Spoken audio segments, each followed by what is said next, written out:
এখন আমার শুরু হয়েছে এখন যেটা ছাপা হচ্ছে একটা লিফলেট ছাপা হচ্ছে, একটা লিফলেট চলছে ব্ল্যাক কালিতে এখন কাজটা হচ্ছে। আমার এরকম সারাদিনে বিভিন্ন কালার দিয়েও ছাপা হয় এবং যে কোনো রকমের প্রিন্টিংয়ের কাজ হয়ে থাকে। এবং এই অঞ্চলে এইটা হচ্ছে আমাদের শিয়ালদা এবং বৈঠকখানা হচ্ছে প্রিন্টিংয়ের পশ্চিমবঙ্গের মধ্যে মেন মার্কেট।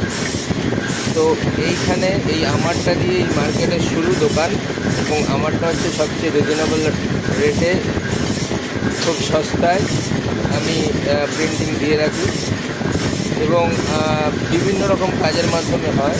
এখানে আপনি অফসেট পাবেন, স্ক্রিন পাবেন, ডিজিটাল পাবেন, ফোর কালার কাজ পাবেন এবং ডিজাইনিংয়ের কাজও করা হয়। এটা একদম শিয়ালদা স্টেশনের কাছে, 5 মিনিট ওয়াকিং ডিস্টেন্স। আর জগৎ সিনেমা পেট্রোল পাম্প যে আছে তার ঠিক পাশেই, আমাদের একদম মির্জাপুর স্ট্রিটের ওপর এটা।